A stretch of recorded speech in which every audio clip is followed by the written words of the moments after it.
ये क्यों डिस्टर्ब करने लगी? इंदिरा गांधी बतौर प्राइम मिनिस्टर 15 अगस्त 1983 को बोल रही हैं कि जो लोग जात पात की बात कर रहे हैं वो देश को पीछे करना चाहते हैं। बोलिए, इंदिरा गांधी सही या राहुल गांधी सही? इंदिरा गांधी के जमाने में नारा होता था जात पे न पात पे, इंदिरा जी की बात, इसलिए आपने डिस्टर्ब किया, मुझे पता है। और ये मैं वीडियो आपको दे दूंगा, ये लाल किले की प्राचीर से बोला गया बयान है। एक दौर में नारा होता था, सुनिए, ए जातिगत जनगणना रुकवाई किसने? नेहरू ने, जो कि अंग्रेजों के हमारे तक तो होती थी। और शुरू किसने करवाई थी? अभी बताऊं, Herbert Risley, British census commissioner, 1901 में 2378 जातियां। लक्ष्यदार झूठ नहीं, एक एक फैक्ट बोल रहा हूं। रुकवाई नेहरू ने।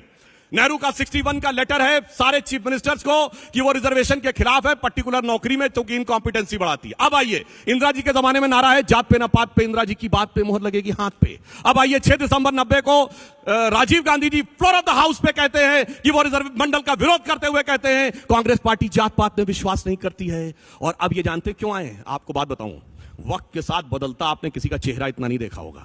2014 में राहुल गांधी, उससे पहले क्या थे? एकदम क्लीन शेप, बढ़िया बबुआ टाइप माहौल बने हुए, हिंदी में शपथ ली। व्यक्तिगत पे आएगा तो फिर मोदी जी की भी भाव भंगी और व्यक्तिगत पे चली जाऊंगी। बोल लीजिएगा, बबुआ शब्द का जो आपने प्रयोग किया, अरे बोलने दीजिए, आप बोल दीजिएगा। अरे बोलिएगा, अभी मैं जवाब देता हूं, उसके बाद मैं जो बोल लूं तब बोलिएगा।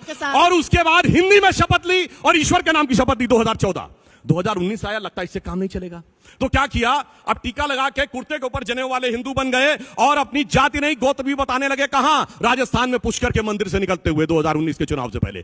फिर लगा इससे भी काम नहीं बन रहा, अब 2024 में अब वो जनेऊ कुर्ता छोड़ दिया, कार्ल मार्क्स की तरह दाढ़ी बना के, हाफ टी शर्ट पहन के, अब हिंदी की बजाय अंग्रेजी में शपथ, ईश्वर की बजाय सोलमनी अफर्म। मैं पूछता हूं, 2014 में ईश्वर के नाम की शपथ, 2024 में ईश्वर के नाम की शपथ क्यों नहीं ली? और फिर संसद में खड़े होकर भगवान की फोटो दिखाते हैं। इतना बदलता हुआ इंसान आपने 10 साल के अंदर कोई भारत की राजनीति में नहीं देखा।